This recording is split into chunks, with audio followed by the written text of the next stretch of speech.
Hello everyone. तो आज home guard का ये फर्स्ट शिफ्ट के क्वेश्चन है कुछ। तो पहला क्वेश्चन क्या है, होयसल मंदिर जिसे हाल ही में यूनेस्को विश्व धरोहर सूची में शामिल किया गया, मुख्य रूप से किस पत्थर से निर्मित है? तो इसका सही जवाब आपको बताना होगा। आपको पता ही है कि होम गार्ड में काफ़ी टफेस्ट क्वेश्चन इस बार आ रहे हैं, तो ये क्वेश्चन भी काफ़ी टफ है कि किस पत्थर से बनाया गया।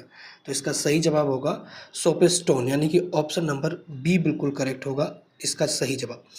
भारतीय संविधान के अनुच्छेद 352 के तहत राष्ट्रीय आपातकाल के लिए आंतरिक अशांति शब्द को किस संशोधन द्वारा सशस्त्र विद्रोह में बदला गया?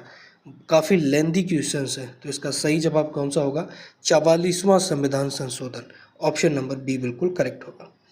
प्रकाश संश्लेषण की क्रिया के दौरान जल के अणुओं के टूटने के लिए कौन सा तत्व अनिवार्य होता है?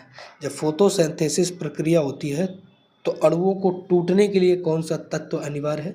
इसका सही जवाब कौन सा होगा? मैग्नीज और क्लोरीन, यानी कि ऑप्शन नंबर बी बिल्कुल करेक्ट होगा।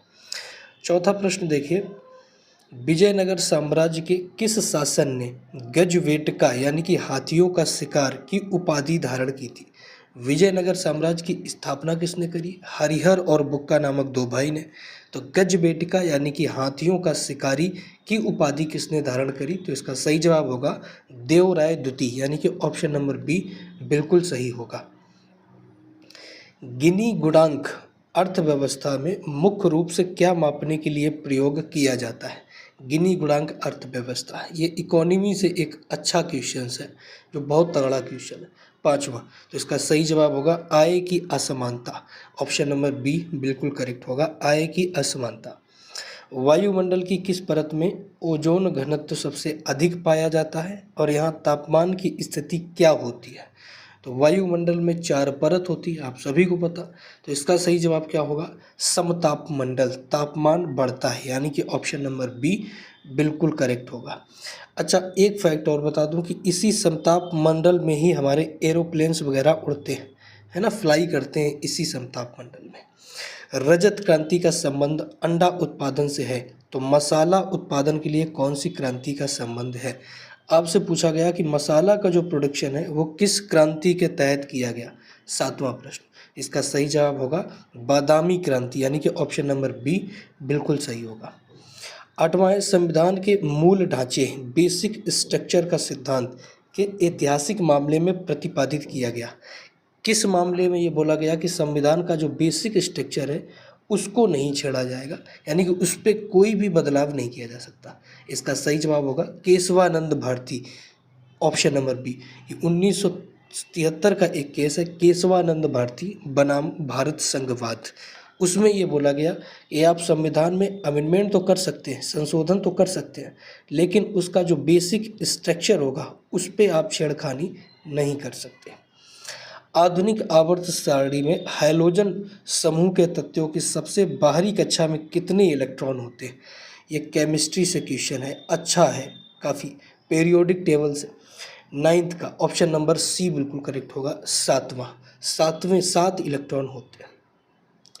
अकबरनामा के तीसरे खंड आईने अकबरी में मुगल प्रशासन के कितने दफ्तरों यानी कि किताबों, दफ्तर की बात यहाँ पर किताबों का विवरण मिलता है, कितनी किताबों का विवरण मिलता है? तो सही जवाब क्या होगा? 5 दफ्तर, यानी कि 5 बुक्स। दफ्तर का मतलब यहाँ पर बुक्स होंगी, पुस्तक होंगी, है ना, किताबें। तो कितनी? 5 किताबें। प्रच्छन्न बेरोजगारी का अर्थ है कि श्रम के सीमांत उत्पादकता। इसका सही जवाब क्या होगा? ये इकोनॉमी का प्रश्न है और एम्प्लॉयमेंट चैप्टर से ये प्रश्न है। नाइन्थ का ऑप्शन नंबर कौन सा सही होगा? शून्य है, यानी कि ऑप्शन नंबर सी बिल्कुल करेक्ट होगा और ये प्रश्न आएंगे भी। और अगर आपने अभी तक चैनल को सब्सक्राइब नहीं किया तो पहले सब्सक्राइब कर लो, ऐसी बहुत सारी इंफॉर्मेटिव वीडियोज़ हम आपके लिए रोज़ लाते हैं। उत्तर प्रदेश के किस स्थान को बौद्ध और जैन धर्मों के दोनों धर्मों के प्रसिद्ध तीर्थंकर स्थली माना जाता है? तो इसका सही जवाब क्या होगा? कौशाम्बी। ये कहाँ पर? ये प्रयागराज के पास में पड़ता है, कौशाम्बी, प्रयागराज के पास में। सारनाथ में क्या हुआ था? सारनाथ में भगवान गौतम बुद्ध को ज्ञान की प्राप्ति हुई। कहाँ पर? सारनाथ में। कुशीनगर में इनकी मृत्यु हो गई, कुशीनगर में, और लुम्बिनी में इनका जन्म हुआ था। चलो 13वां, कैथोड किरणें मूल रूप से किसकी धारा होती हैं? केमिस्ट्री से है ये काफ़ी अच्छा खासा। कैथोड किरणें किसकी धारा होती है? तो इसका सही जवाब क्या होगा? इलेक्ट्रॉन की, यानी कि option number C, electron. Electron की खोज किसने की थी? इलेक्ट्रॉन की खोज, तो इसकी खोज की थी टॉमसन ने। 14वां सही, 14वां देखिए, अनाई मुंडी किन तीन पहाड़ियों के मिलन बिंदु पर स्थित है? तीन पहाड़ियाँ आपस में ऐसे मिलती है तो एक बीच में बड़ी चोटी बनती है जिसको हम बोलते हैं अनाई मुंडी। तो तीन पहाड़ियों के नाम बताने हैं कि वो कौन कौन सी पहाड़ियाँ मिलती हैं। तो इसका सही जवाब क्या होगा? अनामलई की पहाड़ियाँ, पालनी पहाड़ियाँ और इलायची की पहाड़ियाँ, ऑप्शन नंबर ए। सामान्य नागरिक संहिता यूसीसी का वर्णन किस अनुच्छेद में है? यूसीसी का आपको बताना है कि इसको किस अनुच्छेद में लिखा गया। तो इसका सही जवाब क्या होगा? अनुच्छेद 44, यानी कि ऑप्शन नंबर सी बिल्कुल सही होगा, अनुच्छेद 44 में। प्रसिद्ध इलाहाबाद प्रसिद्ध के रचयिता हरिशरण किस गुप्त दरबार के दरबारी कवि थे? ये आपको बताना है। इतिहास से काफ़ी टफेस्ट क्वेश्चंस में से एक है।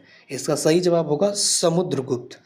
अब इसी समुद्रगुप्त को मैंने कल आपको बताया, भारत का नेपोलियन बोला गया। क्या?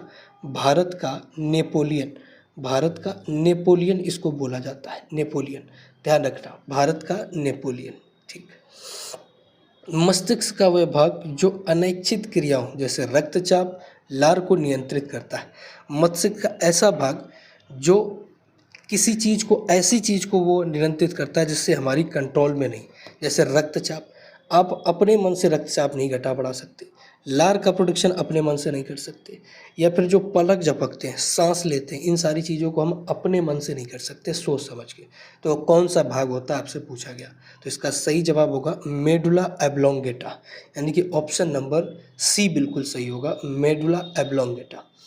18वां देखिए, निम्नलिखित में से कौन सा अप्रत्यक्ष यानी कि इनडायरेक्ट टैक्स है? डायरेक्ट टैक्स होते हैं और इनडायरेक्ट टैक्स। तो इनडायरेक्ट आपको बताना है, तो ऑप्शन नंबर कौन सा सही? सीमा शुल्क, यानी कि ऑप्शन नंबर सी बिल्कुल करेक्ट होगा। सीमा शुल्क क्या है? मान लीजिए ये यूपी है और ये बिहार है, ये यूपी है और ये बिहार है। अगर यूपी की कोई गाड़ी बिहार में इंटर करती है तो यहाँ पर सीमा शुल्क ऑफिसर्स खड़े होंगे। इनको इंटर करने के लिए आपको यहाँ पर कुछ टैक्स देना होगा, उसी को कहते हैं सीमा शुल्क, वही होता है सीमा शुल्क। कोरियोलिस बल के कारण उत्तरी गोलार्ध में पवनें किस ओर विक्षेपित करती है? ज्योग्राफी से ठीक ठाक क्वेश्चन है ज्योग्राफी का। इसका सही जवाब क्या हो जाएगा? इसका सही जवाब होगा दाईं ओर। कहाँ पर? दाईं ओर पवनें उत्तरी गोलार्ध में विक्षेपित करती हैं। अनुच्छेद 32 को किसने संविधान का हृदय और आत्मा कहा है? तो इसका सही जवाब होगा B R Ambedkar. B R Ambedkar ने अनुच्छेद 32 को संविधान की हृदय और आत्मा कहा है। अब अनुच्छेद 32 में लिखा क्या है? तो इसमें समानता का अधिकार बताया गया, समानता का अधिकार, यानी कि किसी भी जाति, किसी भी धर्म, किसी भी रंग, किसी भी नस्ल का हो, हम किसी भी प्रकार का किसी भी इंसान पर भेदभाव नहीं करेंगे, समानता का अधिकार सभी को है। तो ये कुछ क्वेश्चंस थे यूपी होमगार्ड के। अभी एक और मोस्ट एक्सपेक्टेड क्वेश्चंस हम आपके लिए लेकर के आने वाले हैं सेकेंड शिफ्ट के लिए। एकदम 50 क्वेश्चन लेके आएंगे 50, और सटीक तुक्का मारेंगे उसके लिए हम कि सटीक क्वेश्चंस बैठेंगे। तो ये क्वेश्चंस जो 20 हैं ये देख के जाना, ये सेकेंड शिफ्ट में भी आ सकते हैं। चलिए